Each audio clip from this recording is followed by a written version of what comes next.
অনেকেই কোনো কোনো সমাজে এরকম রেওয়াজ আছে, বলে থাকেন যে বড় ভাবি মায়ের মতো। এইভাবে কি মায়ের মতো বলে ভাবির কুলে কি যাওয়া যাবে? আউযুবিল্লাহি মিন যালিক। আসলে এই কথা বলাটা এটা কোন দৃষ্টিকোণ থেকে বলে সেটা একটা বোঝার বিষয়। দৃষ্টিকোণ হচ্ছে অনেক সময় অনেক ফ্যামিলিতে মা থাকেন না, বড় ভাই যেমন বাবার মর্যাদার আসনে বসেন, মানে বড় ভাই কিন্তু বাবা হয়ে যান না। মানে হচ্ছে যে বাবা যেমন তার দেখভাল করতেন, তার ভালো মন্দের খোঁজ খবর নিতেন, এই জায়গাটা এখন বড় ভাই গ্রহণ করেছেন। আর ভাবি হচ্ছে সেখানে মায়ের মতো, মানে যে ভাবি তার খোঁজ খবর নিচ্ছেন। এখানে শায়েখ ওই হাদিসের প্রসঙ্গটা আমি একটু আসছি, তাহলে এই জিনিসটা স্পষ্ট হবে। রাসূল করিম সাল্লাল্লাহু আলাইহি সাল্লাম এই দেবর ভাবির যে বিষয়গুলোকে যে বলছেন মৃত্যুর মতো, এর একটা মৌলিক কারণ আমরা অন্য হাদিসের উপর যদি একটু চিন্তা করি তাহলে বুঝে আসবে যে রাসূল করিম সাল্লাল্লাহু আলাইহি সাল্লাম রিয়া সম্পর্কে খুব আশঙ্কা প্রকাশ করেছেন। তিনি বলেছেন, ইন্না আখাফা মা আখাফা আলাইকুম আশ-শিরকুল আসগর। ক্বালু ইয়া রাসূলুল্লাহ মা আশ-শিরকুল আসগর? ক্বালা রিয়া। রাসূল সাল্লাল্লাহু আলাইহি ওয়াসাল্লাম বলেছেন, আমার সবচেয়ে বেশি আতঙ্ক হচ্ছে, ভয় তোমাদেরকে নিয়ে, সেটা হচ্ছে ছোট শিরিক। সাহাবায়ে কেরাম বলেন, ইয়া রাসূলুল্লাহ শিরিক তো জানি একটাই, ছোট আর বড় কোনটা? ছোট শিরিক কি? তো রাসূল করিম সাল্লাল্লাহু আলাইহি ওয়াসাল্লাম বললেন, ছোট শিরিক হচ্ছে লোক দেখানো ইবাদত। এটাকে রাসূল সাল্লাল্লাহু আলাইহি ওয়াসাল্লাম বড় শিরিক থেকে বেশি ভয় কেন করছেন? এই জায়গাতে যে ব্যাখ্যাটা আসছে যে এই জায়গাটাতে মানুষ অসতর্ক, এটাকে গুনাহ মনে করছেন না, অসতর্কতার কারণে সে এই জায়গায় লিপ্ত হওয়ার সম্ভাবনা বেশি। বড় শিরিককে সে বড় শিরিক মনে করে সেখান থেকে দূরে থাকবেন। এই দেবর ভাবির যে ব্যাপারটা, একই ঘরে থাকা এবং ওই যে মা যেমন বললেন এরকম মনে করা, তার কাজ পর্যন্ত পৌঁছাটা তার জন্য খুব সহজ। পৌঁছতে পৌঁছতে একটা পর্যায়ে শয়তান তো বসে নেই, আমরা অসতর্ক। এক বড় বুজুর্গ এই শয়তান সম্পর্কে বলেছেন যে শয়তানের সবচেয়ে খারাপ দিক যেটা, যে আমরা শয়তান সম্পর্কে অসচেতন, অসতর্ক, ভুলে যাই শয়তানকে।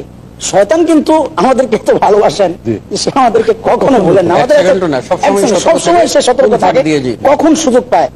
ইস্তাহওয়াযা আলাইহিমুশ শাইতান, শয়তান সুযোগ পাইলে আক্রমণ করে। ফানসাহুম যিকরাল্লাহ, তখন সে আল্লাহর ভয় তার মন থেকে দূরে সরায় দেয়, তখনই কিন্তু সে গুনাহের মধ্যে লিপ্ত হয়। জনাব হাসান জামিল যে কথাটা বলছিলেন, এই কথাটা মানে হুবহু এই বিষয়ে আল্লাহ রাসূল পেশ করেছেন যে ইন্না আতাখাওয়াফু মা খাফা আলা উম্মতি, আমার উম্মতের উপরে যে বিষয় আমি সবচেয়ে বেশি ভয় করছি তা হচ্ছে, এক নম্বরে তিনি বললেন আয-যিনা, অবৈধ সম্পর্ক। এরপরে তিনি বললেন আশ-শাহওয়াতুল খাফিয়া, গোপন পাপ।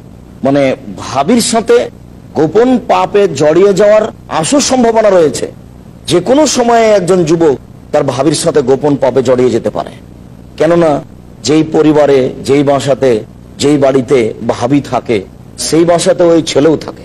সেই ছেলে এখন পূর্ণ যুবক, লেখাপড়ার মধ্যে আছে বা কোনো একটা কাজে ব্যস্ত আছে, এরকম একটা পর্যায়ে আছে। তো তার সাথে গোপন কথা, গোপন পাপে জড়িয়ে যাওয়া এটা স্বাভাবিক। এই কথাটাকে আল্লাহ রাসূল বলেছেন, আমি এই বিষয়ে খুব ভয় করি। আচ্ছা, ওই কথাটাই তিনি ওখানে বলেছেন। আমরা কোরআন হাদিসে দলিলে আমাদের শেখ আব্দুল্লাহ জাহাঙ্গীর সাহেব এবং আপনি বললেন, হাসান জামিল সাহেব বললেন যে রাসূল সাল্লাল্লাহু আলাইহি ওয়াসাল্লাম কঠোরভাবে এখানে নিষেধ করেছেন এবং এটাকে একটা মারাত্মক মানে স্লিপ হওয়ার জায়গা হিসাবে সতর্ক করেছেন। সেই জায়গায় কেমন করে গায়ে হলুদের নামে আমরা এই অনুষ্ঠানটা, এখানে মূল বিষয় কয়েক মূল বিষয়। আমরা এখানে এক নম্বর, অনেকেই মনে করে এটা শয়তানের বড় প্রতারণা, সবার মনের ভিতরে কি খারাপ থাকে নাকি? না, কোনো কিছু খারাপ কিছু হবে না। এই যে শয়তান, এটাই এক পা দুপা করে পাবেন। ওই কথাটা নিয়ে এসে বলেন যে আমরা যে এদেশ থেকে ও দেশে যাই, জি, তো সবাই আমরা এখানে বিষয় হলো পুরো আমরা সুস্থতার ব্যাপারে আমরা যে স্বাস্থ্য নিয়ম মেনে চলি, তার মানে কি সব জায়গায় রোগ ব্যাধি রয়েছে নাকি? তার মানে স্বাস্থ্য নিয়ম মেনে চলতে হয়, কারণ রোগ ঢুকে গেলে হঠাৎ করে আমরা আক্রান্ত হয়ে যাব। আমরা টিকা গ্রহণ করি, এই রোগে লাখের ভিতরে কয়টা মানুষ মরে, কিন্তু প্রত্যেকটা শিশুকে আমরা টিকা দিচ্ছি। আল্লাহ তাআলা এই টিকায় যে মানুষগুলো মরে, এতে যত ক্ষতি হয় এই রোগগুলোতে, যে রোগগুলোর টিকা আমরা এখন আবিষ্কার করেছি দিচ্ছি, এর চেয়ে অনেক বেশি মানুষ মরে, প্রতারিত হয়, ধ্বংস হয় এই সামান্য ভুলের কারণে পাপ ইসলামতে। এই জন্যই আমাদেরকে আল্লাহর দিন মানতে হবে। আমরা জানি পর্দা করতে হবে, ভাবি মায়ের মতো, সুন্দর ব্যাখ্যা দিচ্ছিলেন, দায়িত্বে মায়ের মতো, কিন্তু শরীয়তের হুকুমে মায়ের মতো না। ভাবি বড় ভাবি পর্দা করবেন, শরীয়তের 16 আনা পর্দার সাথে দেবরদের যে প্রতি দায়িত্ব পালন করবেন, ঠিক এই পর্দার ব্যবস্থা, তার দেখার ব্যবস্থা, তাকে পরামর্শ দেওয়ার ব্যবস্থা, কিন্তু পর্দা সহ। আর বিশেষ করে আমরা যেটা মূল সমস্যা যে মনে করি, বিবাহের এই 1-2 দিনে কিছু অশ্লীল হারাম কাজ করলে, অর্থাৎ আজকে বিবাহ অনুষ্ঠানে 2-4 প্লেট শুকরের মাংস বন্টন করলে কোনো সমস্যা নেই, অনেকটা এই ধরনের চিন্তা আমাদেরকে গ্রাস করে নিয়েছে। দর্শক, এই চিন্তা থেকে বেরিয়ে আসতে হবে। আল্লাহর দিন যেদিন থেকে আপনি প্রাপ্তবয়স্ক হয়েছেন সেদিন থেকে মৃত্যু পর্যন্ত আপনার উপর ফরজ। এর মাঝখানে কোনো দিন কোনো অনুষ্ঠানে আল্লাহর দিনের বাইরে যাওয়ার অধিকার নেই। দিনের বাইরে সন্তানরা গেলে তাদেরকে ছেড়ে দেওয়ার কোনো অধিকার আপনার নেই।